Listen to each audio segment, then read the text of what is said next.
Erkin Malik, bolalik va o'smirlik ko'chalari. Maqollardan maktub kelgani.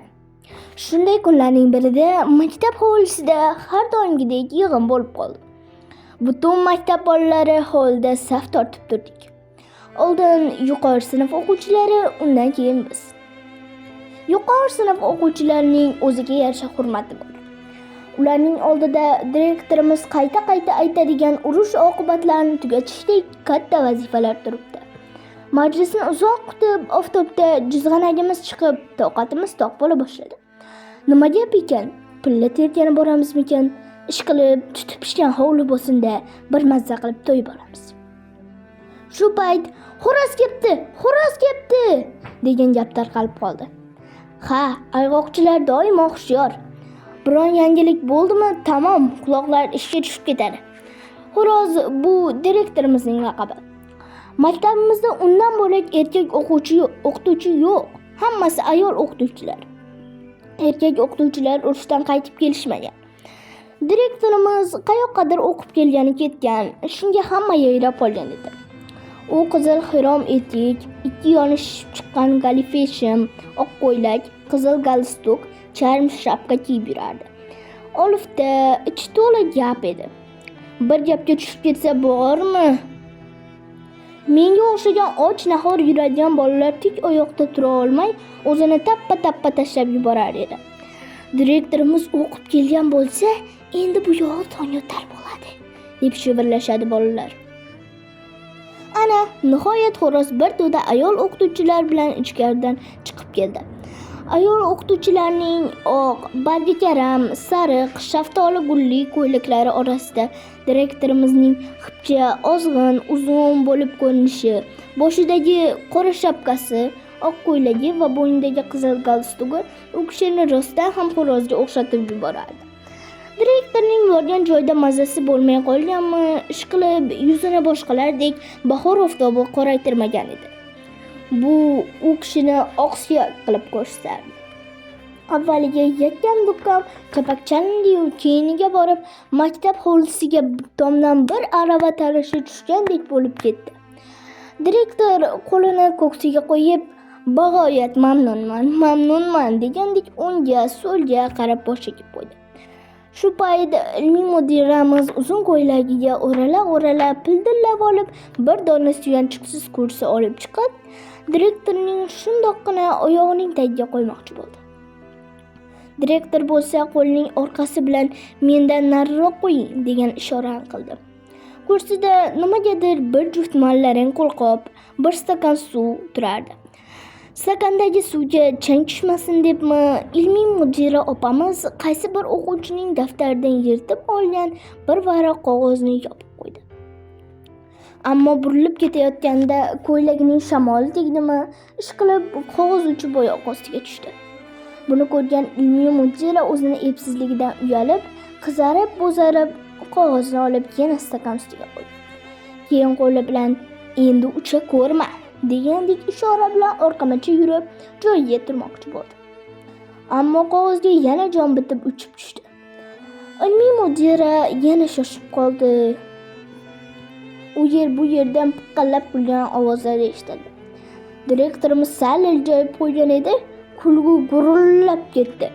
Ilmiy mudira boyagi ishini yana qaytardi. Bu safar qog'ozni stakan ustiga kafti bilan bosib qo'ydi. Endi nari ketmay bir muddat ustiga qarab turdi. Qog'ozga yana jon bita boshlagan edi. Mudira opa qo'rqib ketib, "Ajina!" deb o'zini ayol o'qituvchilar orasiga urdi. Biz endi kulishni ham, kulmaslikni ham bilmay hayratdan qotib qolgan edik. Ha, dedi direktorimiz ovozini ko'tarib. Opamiz rost aytyaptilar. Stakanning ichidagi suyuqlik rostdan ham ajina. Ajinalarning ham eng makkori. Ajinalar odatda ko'zga ko'rinmaydilar. Ehtiyot chorasini qilmasak, stakandan qochib chiqishi turgan gap. Lekin biz bunga yo'l qo'ymaymiz.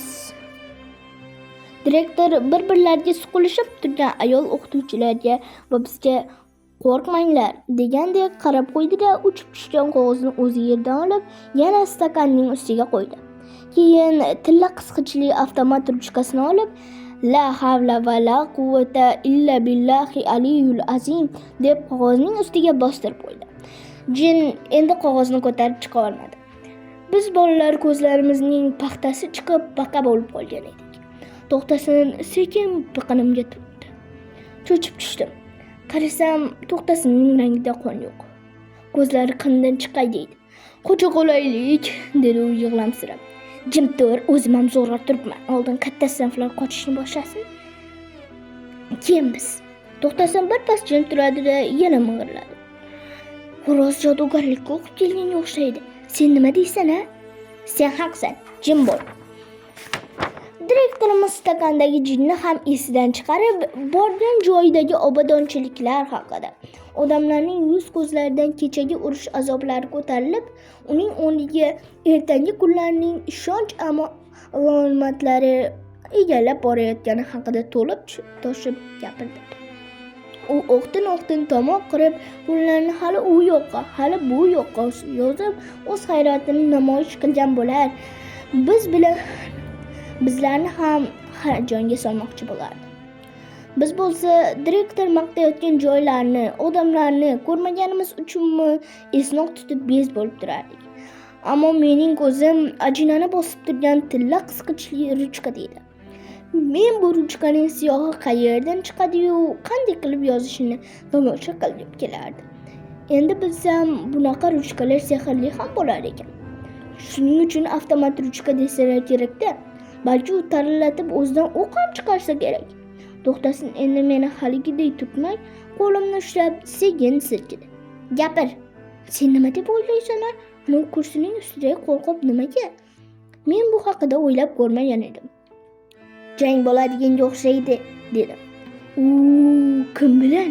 To'xtasin qo'limga mahkamroq yopishdi. U menga qancha yopishsa, men xuddi ikkita odamga aylangandek darilashib borardim. Kim bilan bo'lardi? Stakandagi kim bilandi? Xo'roz urishadi. Bo'lmasa kim? Hozir tomosha qilamiz. Unday qochmay turamiz, og'ayni, jangni borishiga qaraymiz.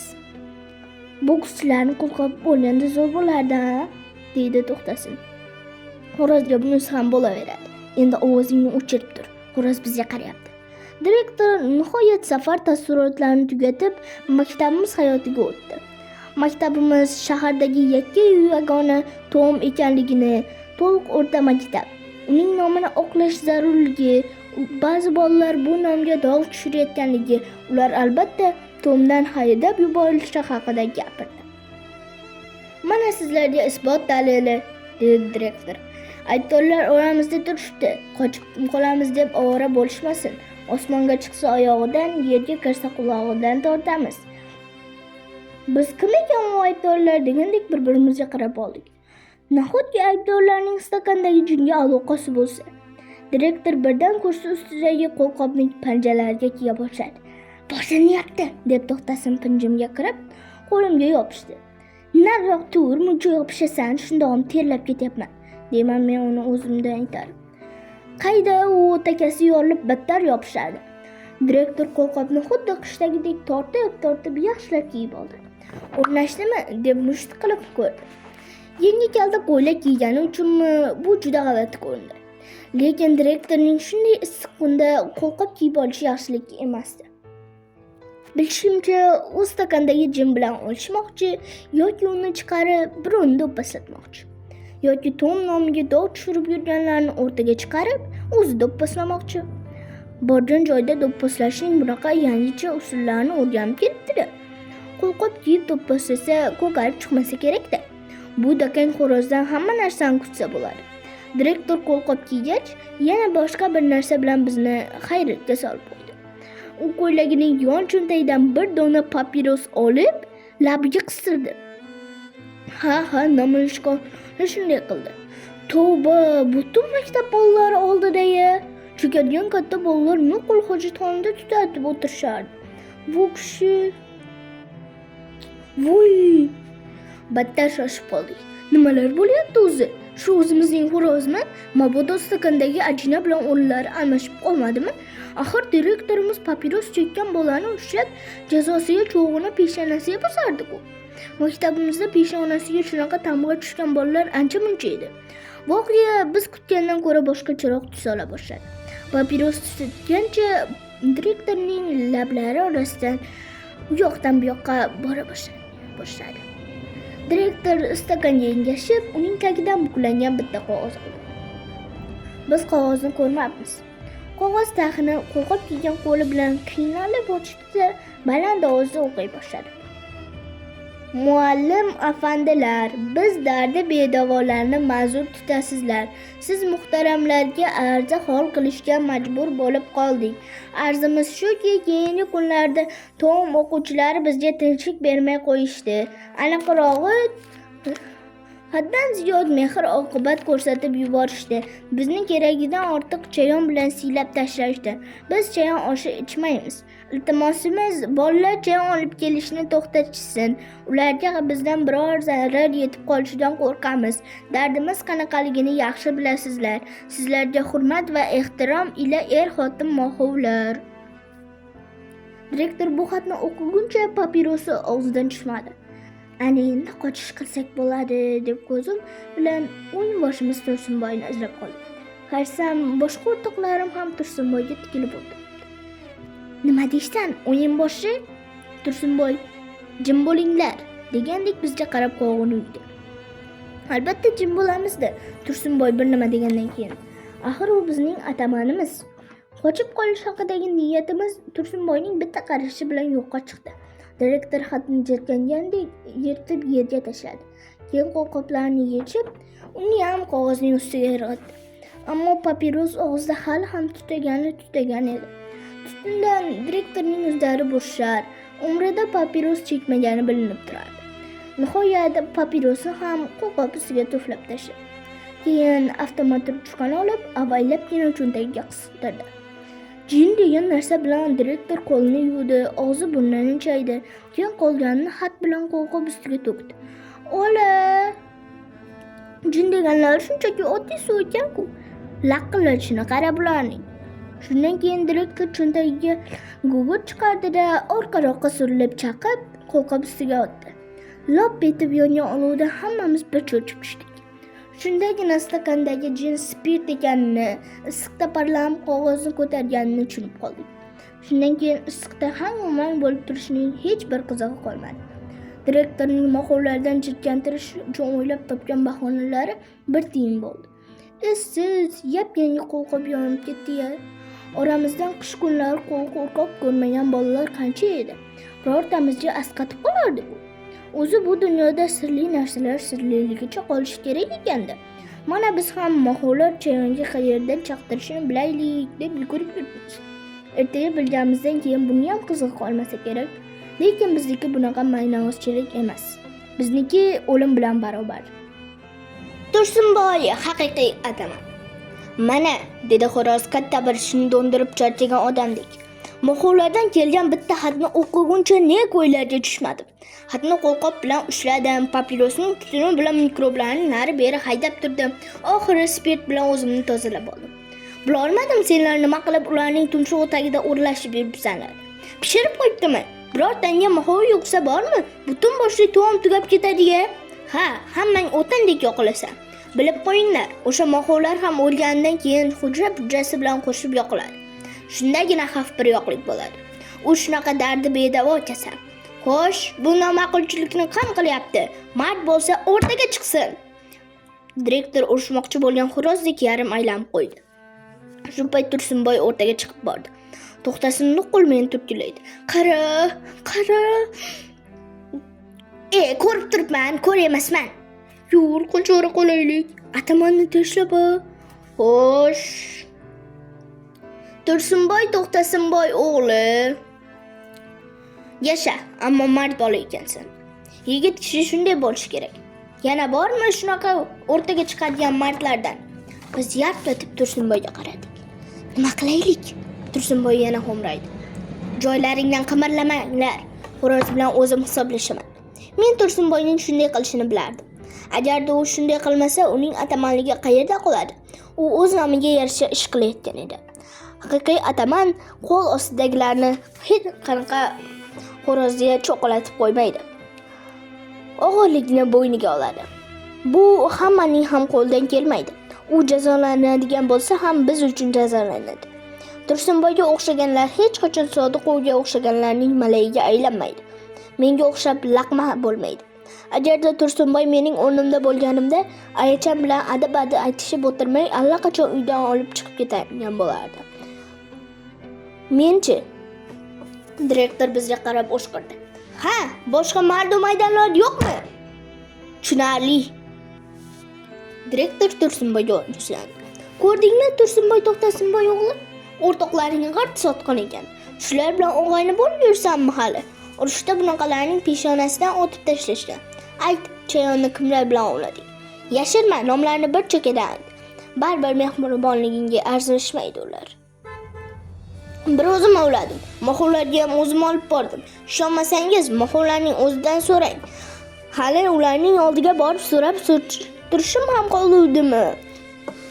Nimalar deyotganingni bilasanmi o'zi? Tursunboy To'xtasinboy o'g'li? Direktorning o'zlari tortishib, Tursunboyga shapaloq tushirmoqchi bo'ldi-yu, nimagadir niyatidan qaytib qansharni qashladi. Tursunboy chap berdi. Xo'rozning odatini bilamiz. Bir-ikki shunaqa qiliq qiladi-da, keyiniga solib qoladi. Direktorning uraman deb urmay Tursunboyni aldagan unga alam qildi. Jahl bilan dedi: "Borsangiz Tom uchun borasiz, men uchun emas. Men bu ishlarni faqat Tom uchun qilganman." "Ahmoqsan. Moxovlarning Tomga nima aloqasi bor?" Direktor yana qo'lini ko'tardi. Tursunboy yana chap berib qoldi. Direktor yana urmay qancharni qashlab qo'ydi. "Nimaga aloqasi bo'lmasin?" Bosh kelmadi Tursunboy. "Moxovlarni Tom o'ylamasa kim o'ylaydi? O'g'il qizi bo'lmasa u bechoralarning, qarindosh urug'i qaramasa, hozir chayonlarning ko'payadigan payti. Ertaga ularni qidirib ham topib bo'lmaydi. Chunki oldindan g'amlab beray dedimda. Kerak bo'lmasa endi olib bormayman. Tamom." Direktor Tursunboy To'xtasinboy o'g'liga boshdan oyoq qaradi-da, endi ayash yo'q degandek qo'lini azod ko'tardi. Tursunboy endi chap berishni o'ylamadi. Qaytaga xo'rozning betiga tik qaradi. Ammo xo'roz urmoqchi bo'lgan qo'lini uning yelkasiga ohista qo'yib bizga qarab iljaydi. Tomni o'ylab shu ishlarni qilgan bo'lsa, otasiga rahmat. Barakalla. Moxovlar buni tushunishmabdi. Tom o'quvchisi sharafiga qarsaklar, deb direktor Tursunboyning qo'lini baland ko'tardi. Qarsakbozlik bo'lib ketdi. "Qo'yil!" dedi To'xtasin. Men turdim. Biz ham o'rtaga chiqsak bo'layotgan qarsak olib qolardik. Hamma qarsak Tursunboyda ketdi. Nimaligini bilasanmi? U o'zini emas, bizni o'yladi shunga. Bu ishi Xudoga yoqdi. "O, senja boshqacha gapirasan-da, og'ayni. Qaningda meni ham kallamga shunaqa gaplar kelsa." To'xtasinning gapi menga xush yoqdi. Lekin Sodiqov bilan o'ynagan garovimiz bir yoqli bo'lmay qolib ketadiganga o'xshab qoldi. Endi maktab direktori moxovlar atrofiga o'z quloqlarini qo'yadi. U yerga endi yaqinlasha olmaymiz. Balki moxovlarni ko'chirtirib ham yuborar. Mayli, endi bu yog'i mening ishim emas, atamanimizning ishi. U nima desa shu bo'ladi. Uning kallasi biznikidan yaxshiroq ishlaydi. Kimsa shundoq direktorni mot qildi-ku, bo'lmasa direktorning qo'li hech qachon havoda qolib ketmagan. 2 marta ko'tarildi-ya. 3-chisida bo'lsa Tursunboyning boshini silashga majbur bo'ldi.